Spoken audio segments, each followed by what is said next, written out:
5월은 계절의 여왕이라 하고 또 우리가 가정의 달로 그렇게 알고 있습니다. 그래서 가정에 대한 메시지가 아무래도 많이 증거가 되는데, 오늘 본문에 의지해서 가정은 작은 천국이어야 합니다, 그런 제목으로 좀 말씀을 드리려고 합니다. 브라웅이라는 사람은 말하기를, 즐거운 가정은 인간이 최초에 맛보는 천국과 같다. 그래서 어린아이가 태어나서 행복하고 알랑한 가정에서 사랑을 받으며 사는 그 모습은 작은 천국과 같다, 그런 뜻입니다. 당신의 인생에서 가장 중요한 것이 무엇이냐고 10가지만 적어달라, 그렇게 미국에서 1000명의 대상으로 설문조사를 했습니다. 당신의 인생에서 가장 소중한 것 10가지를 적어달라, 그리고 부탁을 했더니 그 1000명이 답을 보내왔는데 96%가 내 인생에서 가장 소중한 것은 가정이다, 그렇게 답했더라는 겁니다. 그러니까 1000명 중 960명이 내 인생의 1번이 가장 소중한 것이 가정이다. 두 번째 건강이다. 세 번째 친구이다. 네 번째 성경이다. 이렇게 쭉 연결이 되더라는 겁니다. 여러분, 가정이라는 한문을 우리가 그대로 직역하면 집 가자의 곧을 정자입니다. 곧게 세워진 집, 그게 이제 가정입니다. 올바르게 세워진 집, 흔들림 없이 세워진 집, 그것이 가정이라고요. 그 가정의 정자는 정원이라는 단어를 쓸 때 하는 정자와 같습니다. 참 의미가 있는 말이죠. 정성 들여 정원은 가꾸고 보살피지 않으면 어느새 벌레와 온갖 잡초로 무성해지는 것이 정원입니다. 그렇기 때문에 가족도, 가족 식구들이 가족의 행복을 가꾸고 가족의 꿈을 키워가고 피차간에 노력을 하지 않으면 좋은 가정을 이룰 수 없다는 그런 교훈 섞인 내용일 것입니다. 제랄드라는 사람은 말하기를, 행복은 우리 가정에서 자라나는 것이지 남의 집 정원에서 뽑아올 수 있는 것이 아니다, 그랬어요. 다시 말해서 어디서 행복한 집이 있다 해서 그 집에서 행복을 뺏어올 수 있는 게 아니라는 겁니다. 온 가족이 한 마음으로 가꾸어야 되는 것이 가정이다, 그랬어요. 여러분, 제가 어떤 글을 읽어보니까 이런 내용이 실렸더라고요. 옛날 어떤 부인이 여러 해 병원으로 누워있는 남편 병을 간호하면서 뒷바라지를 했답니다. 그런데 더 이상 견뎌낼 수가 없어서 마지막으로 밥이나 지어놓고 잘 대접한 다음 남편을 버리고 도망을 하려고 결심을 했답니다. 양심의 가책을 느끼면서 우물가에서 쌀을 씻고 있는데 도마뱀 한 마리가 나타나더니 떨어진 쌀을 물고 시궁창 다리 밑으로 들어가더라는 겁니다. 그리고 얼마 있다 또 나와서 또 쌀 한 톨을 물고 시궁창 다리 밑으로 들어가는 겁니다. 그래서 쌀을 씻다 말고 다리 밑을 살펴보았더니 도마뱀 순놈이 꼬리가 나무에 눌린 채 언제부터인지 앞놈이 물으라 주는 그런 먹이를 먹으면서 살고 있더라는 겁니다. 크게 자책하게 됐습니다. 양심의 가책을 느끼게 됐고, 저런 미물조차도 자기 남편을 저렇게 돌보는데 나는 내 남편을 버리고 도망가려고 했구나. 나는 미물반도 못한 인간이구나. 그런 후회가 들어서 울면서 남편에게 이 사실을 이실직고 했다고 합니다. 그랬더니 남편도 자기도 눈치채고 있었다면서 당신 갈 길 가라 그러는 거예요. 그러나 그럴 수 없습니다. 그리고 그 남편을 간호하고 치료해서 병 낫도록 도와주어서 나중에 그 남편이 벼슬도 하고 큰 인물도 됐다. 그런 내용이에요. 근거가 있는지 없는지는 모르겠어요. 교훈 섞인 내용이니까 옛날 얘기들. 여러분, 오늘날 짐승만도 못한 사람이 이 세상에 많습니다. 인두껍은 썼는데 사실은 동물만도 못한 도덕이나 윤리관을 가지고 사는 사람이 많아요. 남편이 국내에서 기러기 아빠로 열심히 돈 벌어서 해외에 나간 부인과 공부하러 간 아이 뒷바라지 한다고 돈 붙여주는데 외국 나가서 바람 피우고 불륜하고 온갖 탈선하는 주부들이 많다고 합니다.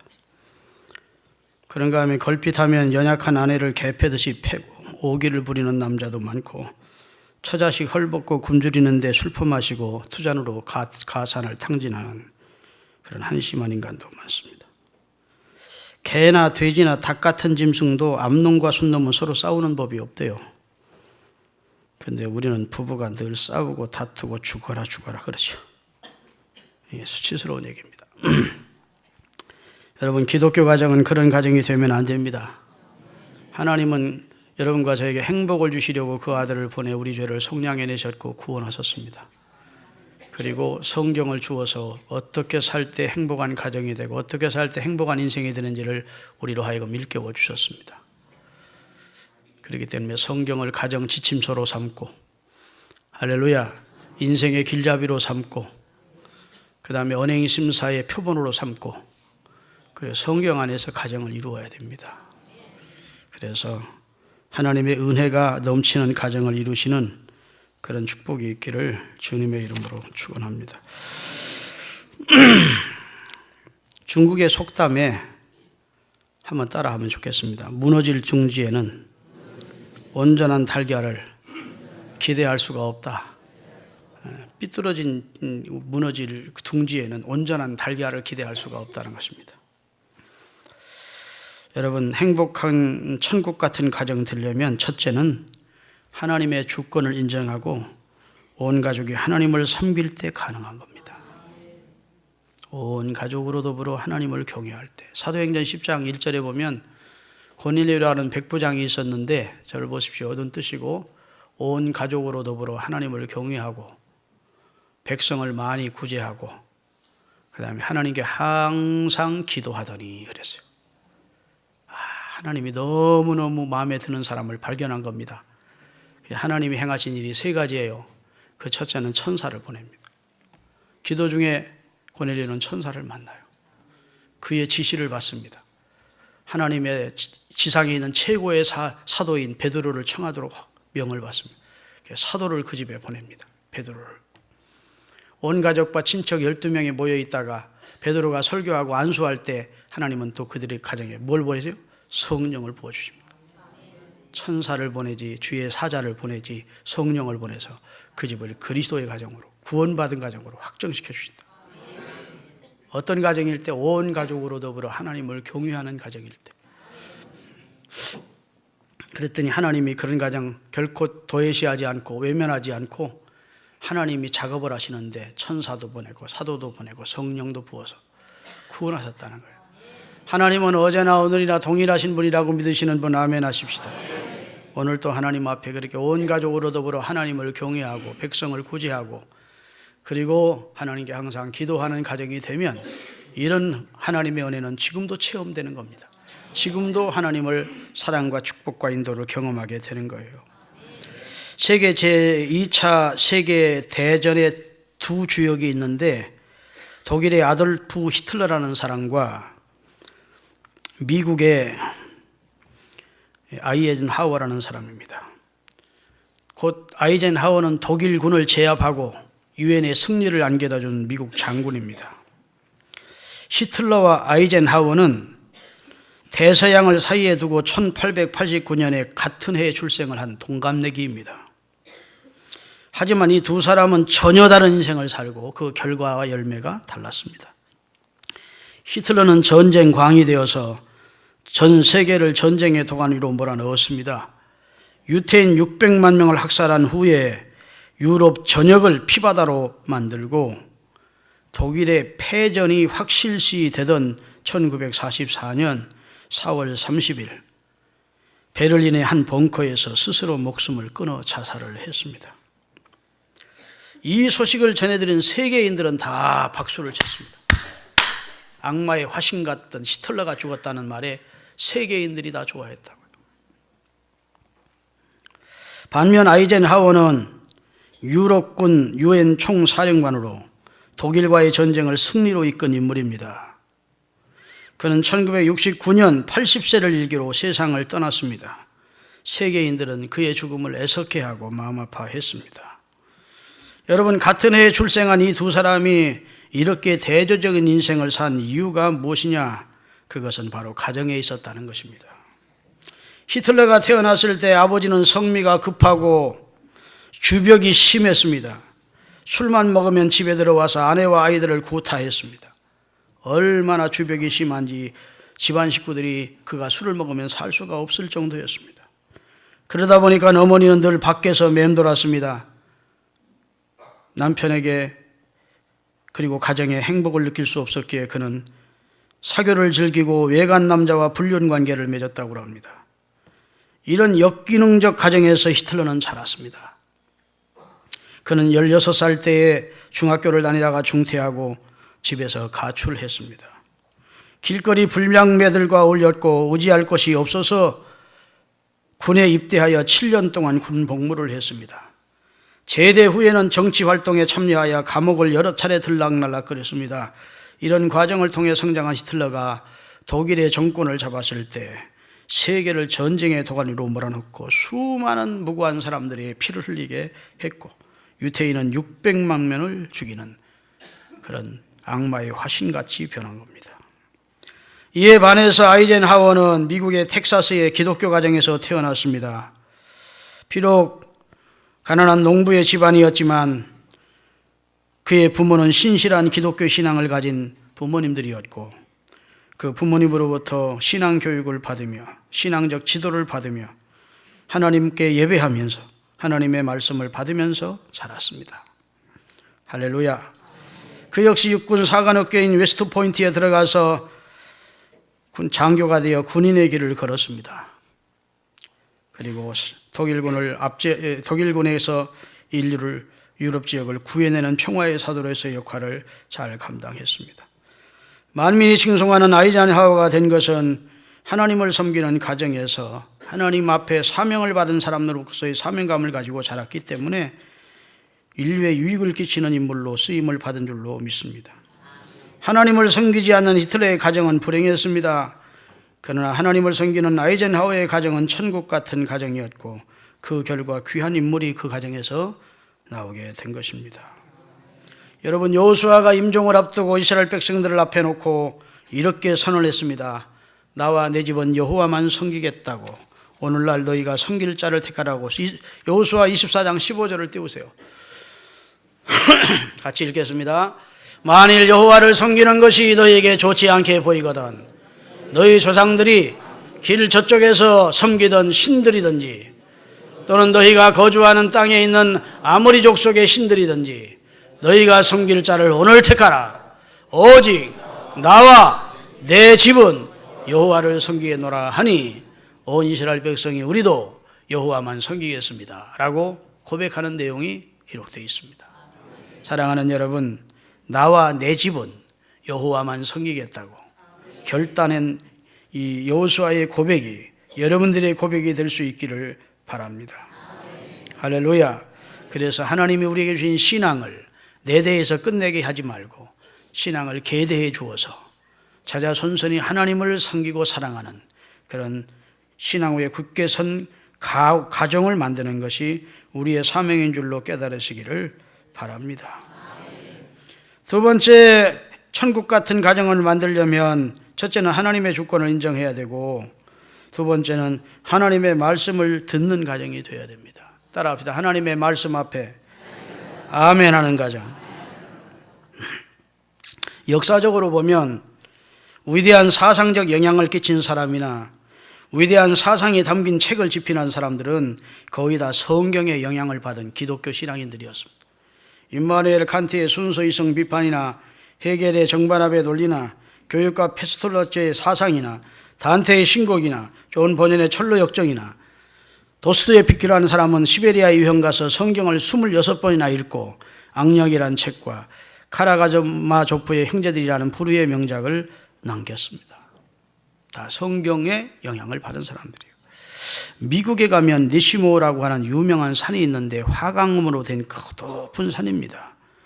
그런데 미국 대통령의 얼굴이 조각되어 있는 화강암 벽이 있는데 거기에는 미국 역사상 가장 훌륭했던 4명의 대통령인 조지 워싱턴, 토마스 제퍼슨, 네오도로 루즈벨트, 아브라함 링컨의 얼굴이 크게 조각되어 있습니다.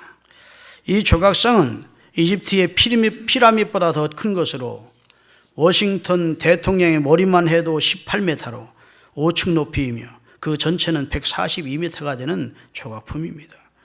그런데 여기에 조각된 인물들의 공통점은 하나같이 모두 다 하나님의 말씀인 성경을 생활의 이념으로 삼고 산 사람들이었습니다.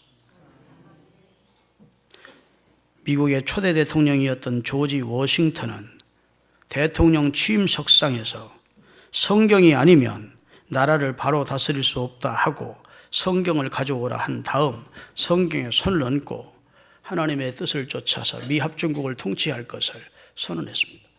그 전통을 따라서 지금도 그 후예들이 대통령 선서를 할 때마다 미국은 성경에다 손을 넣습니다.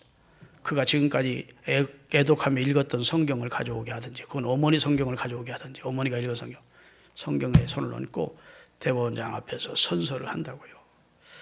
그 워싱턴이 한 말이 성경이 아니면 나라를 바로 다스릴 수가 없다는 것이었어요. 토마스 제퍼슨이라는 사람은 미국의 독립선언서를 작성한 사람인데 이렇게 기록을 해놓았습니다. 따라합시다. 미합중국은 성경을 반석으로 삼아 서 있는 나라이다. 성경을 기초로 해서 서 있는 나라임을 선언을 했습니다. 아브라함 링컨은 성경을 곁에 두고 늘 읽고 생활했으며 대통령 집무할 때에도 성경을 애독했습니다. 그리고 그는 이렇게 말했습니다. 성경은 하나님이 내게 준 최고의 선물이라고. 어린 나이에 미국의 대통령이 되었던 루스벨트는 그리스도인 부모 밑에서 성장하여 인생을 바로 살기를 원한다면 성경을 사랑하라고 그 주변 사람들에게 권고했다고 합니다. 인생을 바로 살기를 원한다면 성경을 사랑하라는 것입니다. 할렐루야. 이처럼 위대한 인물들은 하나님의 말씀인 성경을 읽고 듣고 묵상하고 연구하고 사랑한 사람들입니다. 그리고 이 말씀을 생활 이념으로 삼고 산 사람들이 다 하나님 앞에 귀하게 쓰임을 받았습니다. 성경은 박물관에 들어가서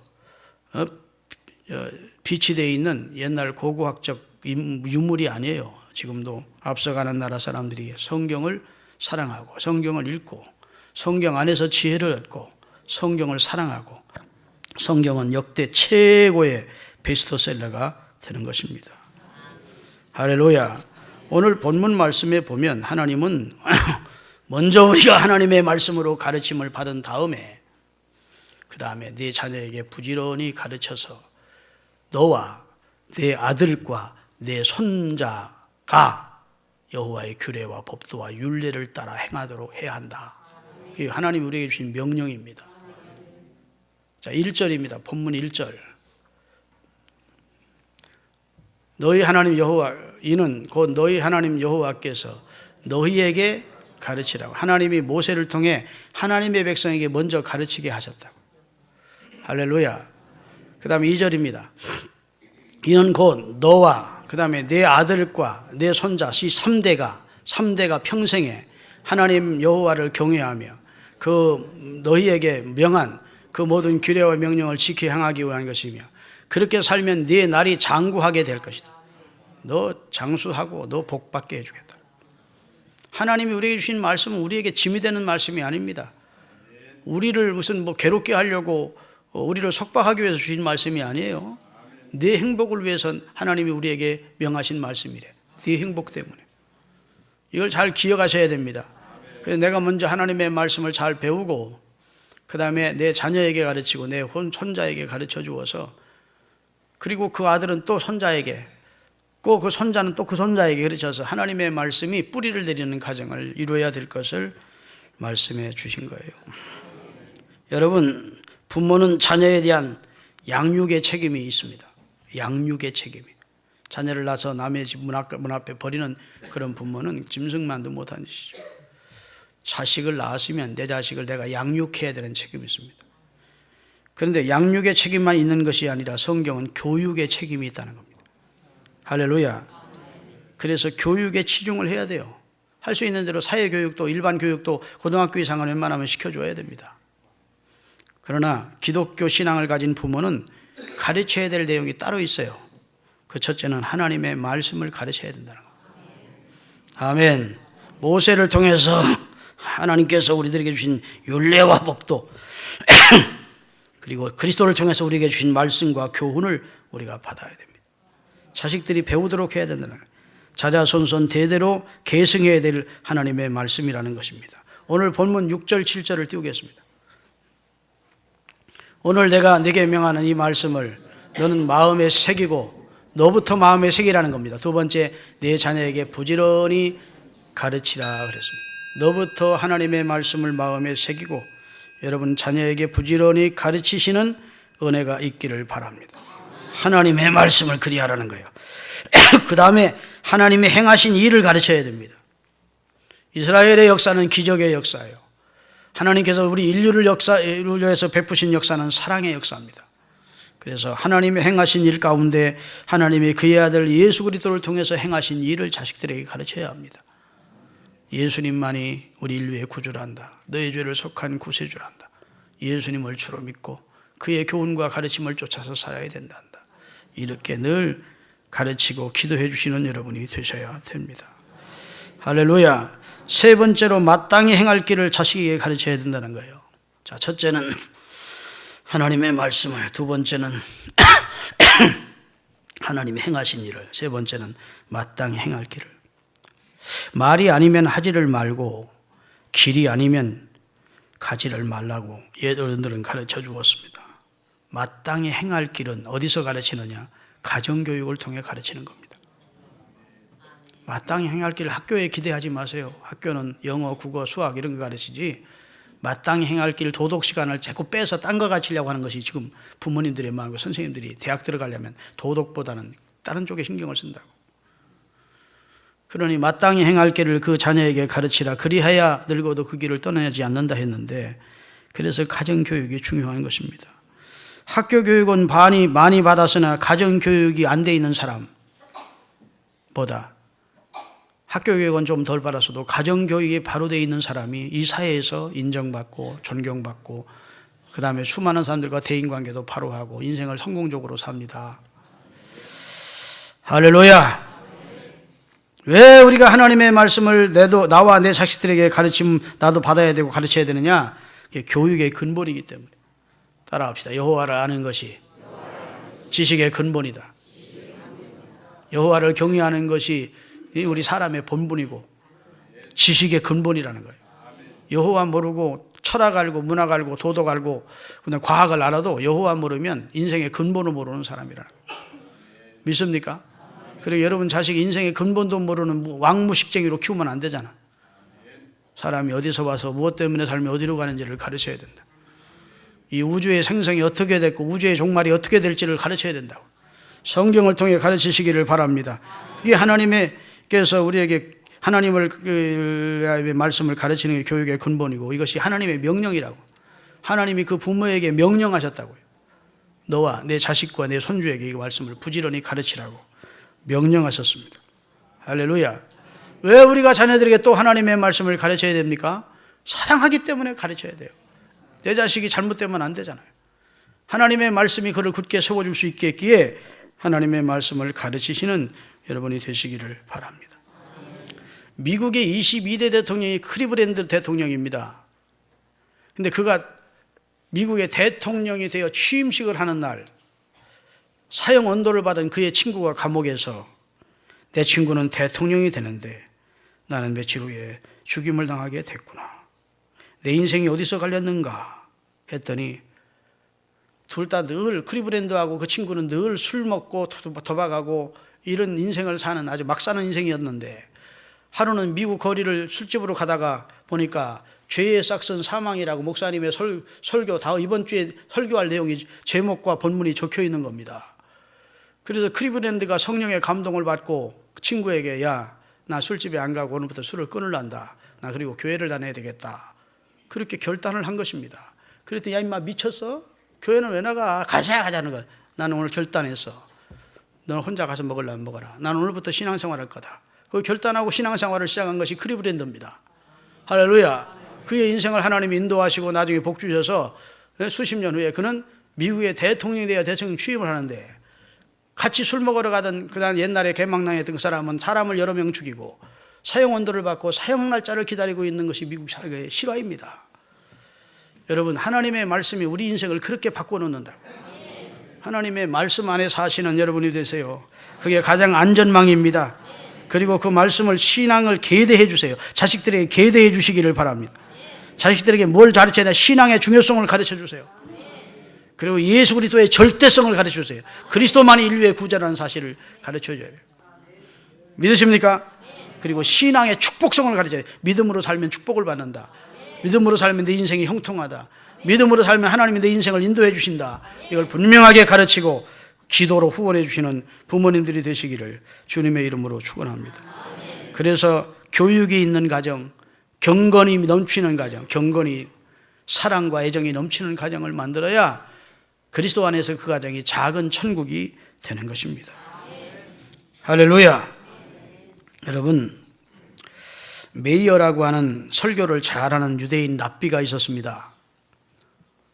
유대인들은 안식일이 금요일 날 저녁부터 시작이 되는 거예요. 그래서 금요일 날 저녁에 회당에서 설교를 하는데 유대인 성도들이 많이 모인 겁니다. 근데 너무너무 설교가 은혜롭고 재미가 있으니까 한 부인이 참석했다가 남편 저녁 식사 대접하는 것도 까맣게 잊고 설교를 듣고 늦게야 집에 돌아오니까 남편이 이렇게 화가 난 거예요. 인연아, 남편 밥도 굶기고 어디 갔다 이제 오느냐 막 그러니까 아 여보 오늘 메이어 랍비님의 설교가 너무 은혜로워서 시간이 가는 줄 몰랐다. 미안하다 그랬더니 야 메이어가 밥 먹여줘? 뭐라고 하는지 알죠? 멱살부터 끌어내가지고 집 밖으로 내치고 문을 딱 닫고 그 메이어의 얼굴에 남편 시간 됐는데 밥도 챙겨주지 못하게 한 그 메이어라는 그 랍비의 얼굴에 침을 뱉고지 않으면 우리 집에 못 들어올 줄 알아.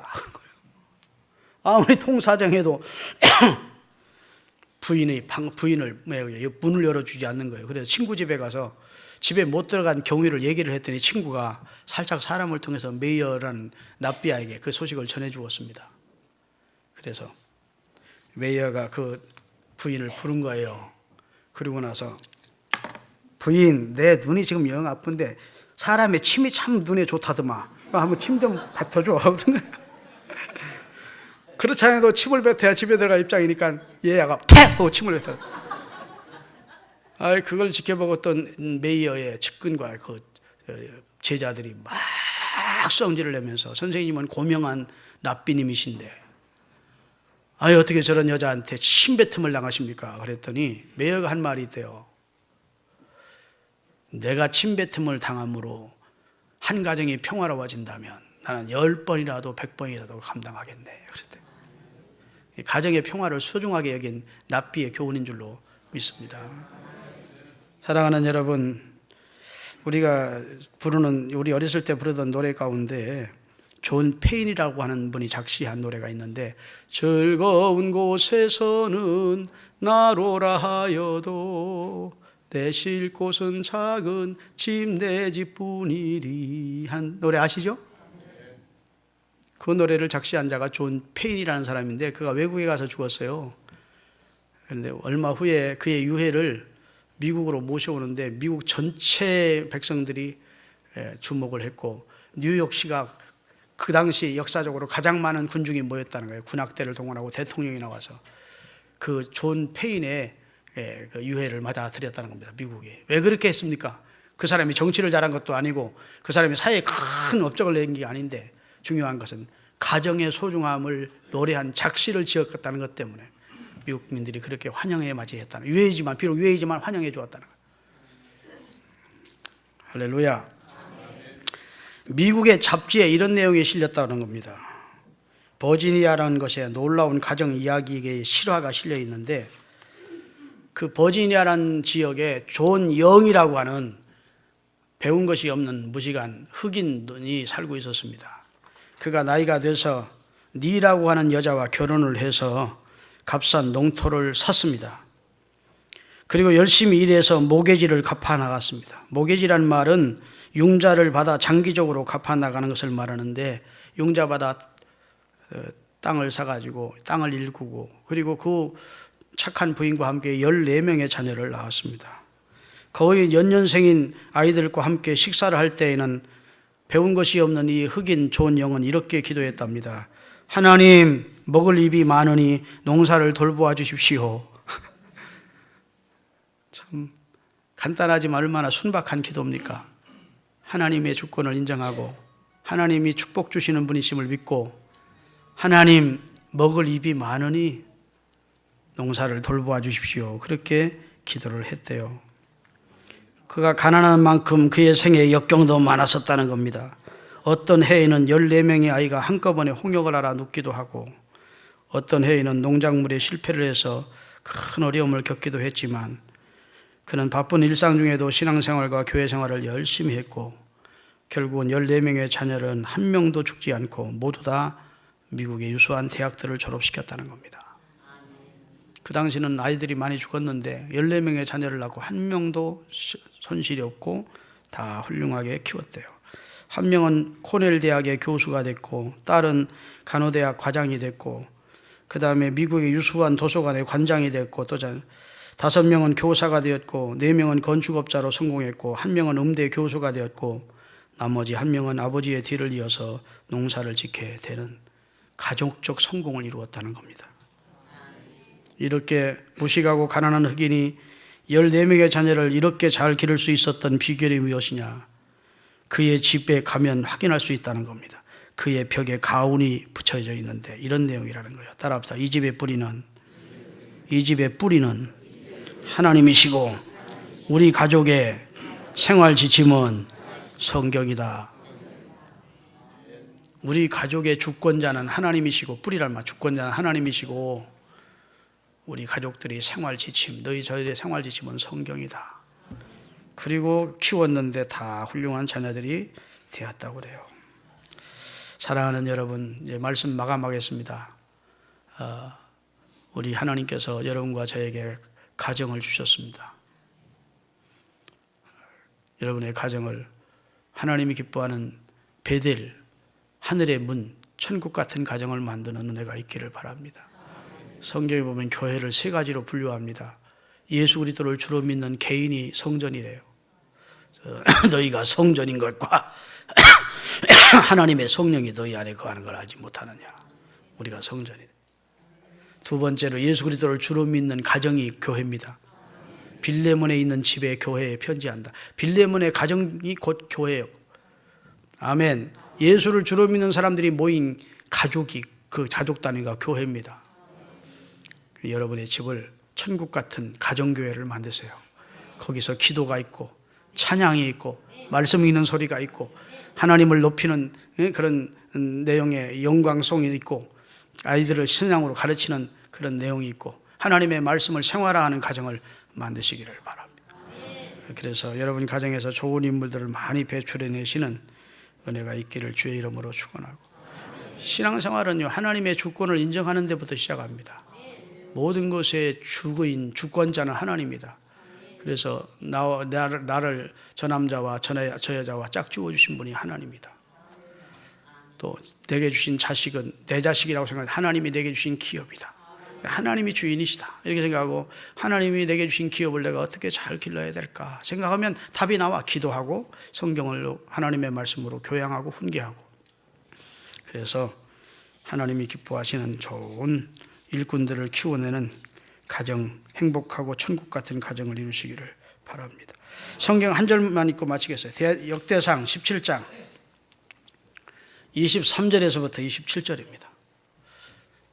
다윗이 하나님 앞에 기도한 내용이요. 여호와여, 이제 주의 종과 그의 집에 대하여, 우리 집에 대하여 말씀하신 것을 영원히 견고하게 하시며 말씀하신 대로 행하사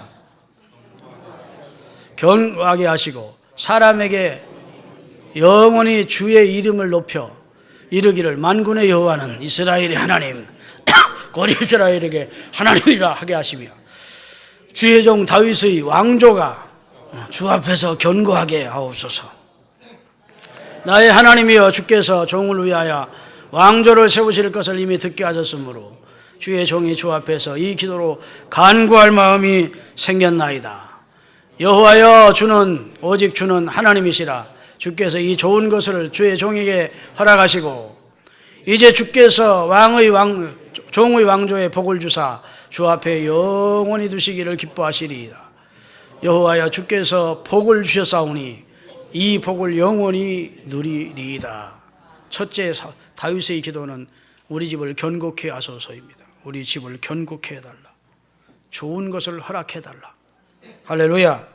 주의 집에 영원한 복을 누리게 해달라. 이런 축복의 역사가 다윗에게 임했듯이 우리에게도 임하기를 예수 그리스도의 이름으로 축원합니다. 여러분의 가정이 견고해지고, 할렐루야. 그리고 좋은 것으로 하나님이 허락해 주시기를 바라고 영원한 복을 누리시기를 바랍니다. 기도하겠습니다.